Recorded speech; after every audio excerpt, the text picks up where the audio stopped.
Baik anak-anak, untuk aturan mainnya ke depan nanti, pada saat Bapak menerangkan materi pembelajarannya seperti biasa, Ananda sekalian tolong di-mute-kan dulu mic-nya ya. Nanti kalau umpamanya Bapak bertanya, baru silakan diaktifkan kembali. Oke anak-anak, sepertinya udah bisa kita mulai. Sudah menunjukkan jam 8.30. Nanti kawan-kawan yang lainnya bisa sembari berjalan, sembari ikut bergabung, tidak apa-apa. Ini udah baru masuk juga. Udah ada sekitar 16 orang. Mudah-mudahan nanti bisa bertambah lagi dengan yang lain.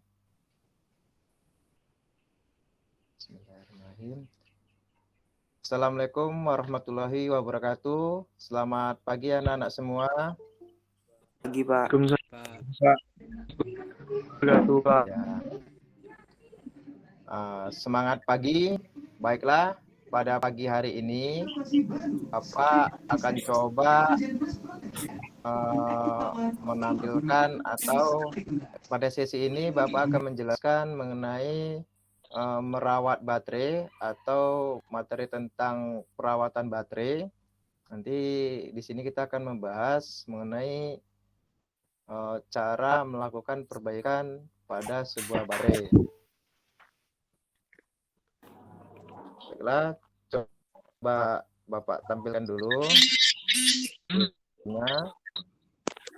Tapi sebelumnya anak-anak, pada saat di rumah, anak-anak sekalian coba tetap menjaga kesehatan. Maskernya jangan lupa dijaga. Vicky Wahyudi udah masuk? Vicky Wahyudi udah masuk? Udah? Ketua kelas udah masuk belum? Muhammad Rehan Aljikra. Hadir, Pak. Ada? Coba dulu dipimpin doa dulu. Silakan. Mulai pelajaran, marilah kita berdoa terlebih dahulu. Doa dimulai.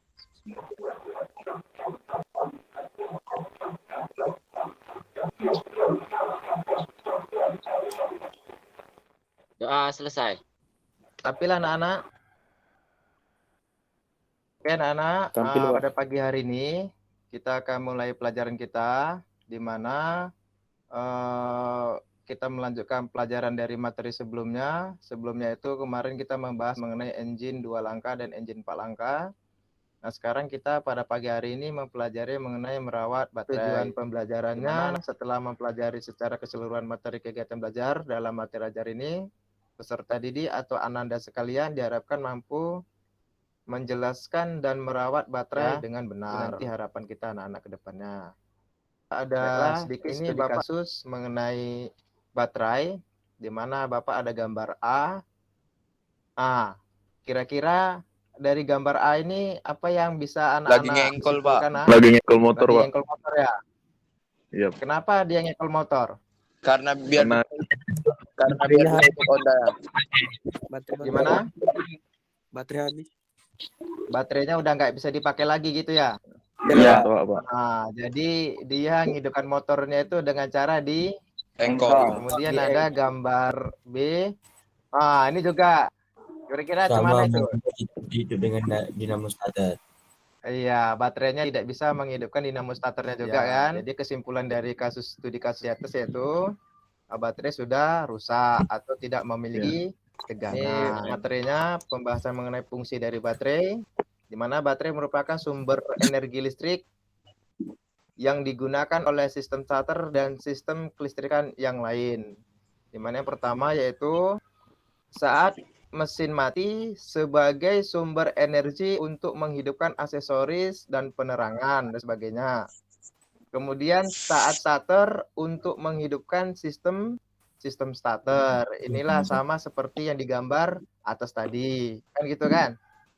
Iya, Kemudian yang ketiga, saat mesin hidup sebagai stabilizer suplai listrik pada kendaraan, di mana saat hidup energi listrik bersumber dari alternator. Kemudian konstruksi baterai, di mana baterai terdiri dari beberapa komponen antara lain yaitu ada kotak baterai, ada terminal, kemudian ada elektrolit baterai, ada lubang elektrolit baterai, kemudian ada tutup dan sel, kemudian memeriksa dan menguji baterai. Baterai harus diperiksa secara periodik dan diuji kemampuannya. Terdapat 2 kelompok pemeriksaan dan pengujian baterai yang sering dilakukan, yaitu yang pertama, pemeriksaan secara visual. Maksudnya apa nak visual? Pemeriksaan secara kasat mata, pemeriksaan elektrolit. Nah, pemeriksaan elektrolit ini nanti Ananda sekalian diupayakan atau diminta untuk memeriksa apakah cairan elektrolit tersebut masih bisa dipakai atau tidak. Jadi ya. Kemudian yang pertama yaitu pemeriksaan visual baterai, yaitu kotak baterai. Ini maksudnya dia tadi kotak baterai nak ya, nah, Pak? Bagian luar. Nah, bagian luarnya. Apabila ada terjadi kerusakan atau retakan CKS, maka baterai tersebut sudah tidak layak lagi digunakan anak-anak. Kenapa? Bisa berbahaya karena cairan baterai tersebut kan asam sulfat tuh. Asam sulfat itu bersifat korosif. Nanti kalau kena ke komponen-komponen yang lain akan terjadi apa dia? Bisa berkarat, korosi dia berkarat. Berkarat atau korosi, baik. Selanjutnya pemeriksaan elektrolit. Elektrolit. Ada gambarnya kan?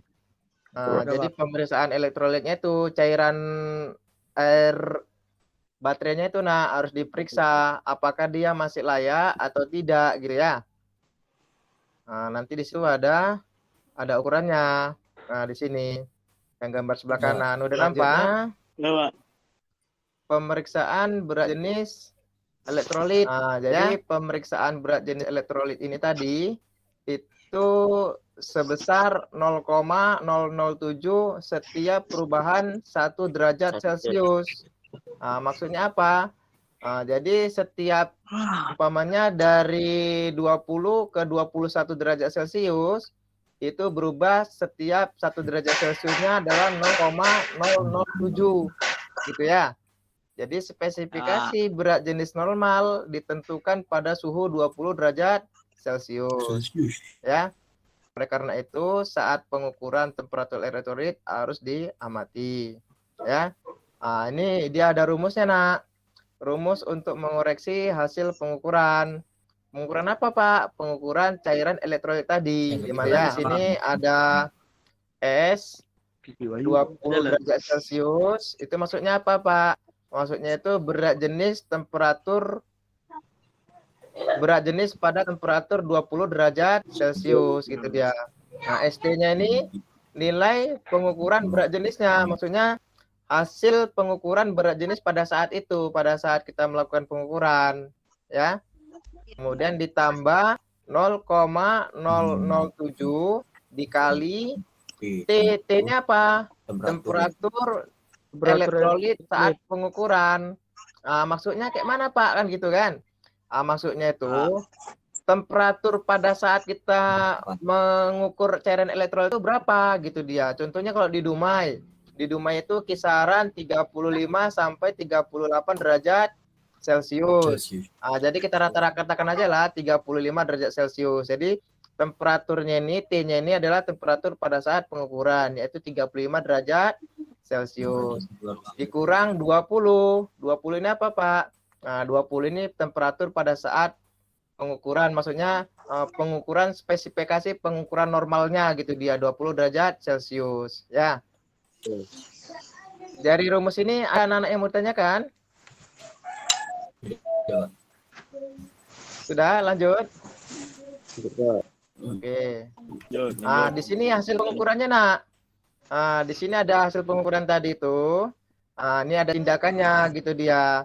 Jadi apabila hasil pengukurannya itu 1,280 atau lebih, apa tindakannya, Nak? Ya gitu, kita perlu menambahkan air suling agar berat jenisnya kurang. Kemudian ini ada contoh soal, Bapak. Ya, ada contoh soal. Kemudian contoh soalnya itu tentukan berat jenis baterai bila pengukuran pada temperatur 0 derajat Celcius menunjukkan berat jenisnya 1,260. Ngerti anak-anak maksudnya? Ada yang tahu hasilnya? 586. 586. Coba kita tengok hasilnya ya. 1,246. 6. 46. Ada yang betul enggak? Enggak, Pak. Enggak ada, Pak. Enggak, Pak. Ada yang diperbaiki lagi matematikanya ya. Dari baterai tadi, baterai berfungsi sebagai energi listrik pada kendaraan. Namun bila kita amati lebih lanjut, maka fungsi baterai adalah apa yang pertama tadi? Apa kira-kira fungsi baterai tadi? Aksesoris, Contoh. Untuk Sebagai? menghidupkan lampu, Pak. Untuk menghidupkan lampu dan atau aksesoris gitu ya. Ya, yang pertama ini dia. Saat mesin mati sebagai energi untuk menghidupkan AC, aksesoris atau penerangan dan lain-lain. Kemudian yang kedua, untuk menghidupkan dinamo starter. Hidupkan dinamo starter. tidak dinamo starter. Saat starter untuk menghidupkan sistem starter. Jadi nggak perlu ibu itu tadi ngengkol-ngengkol lagi gitu kan. Kasihan dia. Didorong. Nggak boleh didorong lagi mobilnya. Kemudian yang ketiga apa? Baiklah. Nanti Bapak akan kirim LKPD-nya. Nanti silakan dikerjakan LKPD-nya masing-masing di rumah. Kemudian untuk minggu depan kita akan melaksanakan praktek dari merawat baterai atau dari materi yang udah kita ajarkan pada pagi hari ini. Nah, Bapak harap untuk minggu depan anak-anak sudah menyiapkan LKPD-nya untuk bahan referensi kita pada saat melaksanakan praktek yang akan datang. Kemudian tolong baju prakteknya besok disiapkan. Kemudian kesehatannya juga selalu dijaga agar tetap fit pada saat melaksanakan praktek minggu depan. Praktek Ada yang mau tanyakan? Praktek datang pakai baju apa, Pak? Pakai baju praktek. Pakai baju praktek. Pakai baju praktek datang sekolah. Minggu depan, Pak. Kalau sudah selesai, sudah tidak ada yang mau tanya lagi, minta tolong kepada Muhammad Al-Iqra untuk ditutup pembelajaran pada pagi hari ini dengan doa. Silakan. Sebelum kita pelajaran, marilah kita berdoa terlebih dahulu. Doa dimulai.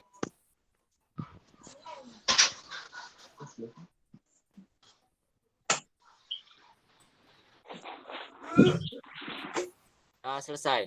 Oke, baik anak-anak. Untuk hari ini sekian aja terlebih dahulu. Tetap jaga kesehatan ya.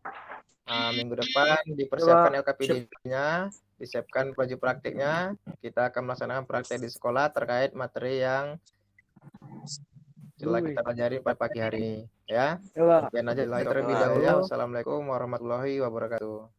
Waalaikumsalam warahmatullahi wabarakatuh. warahmatullahi wabarakatuh.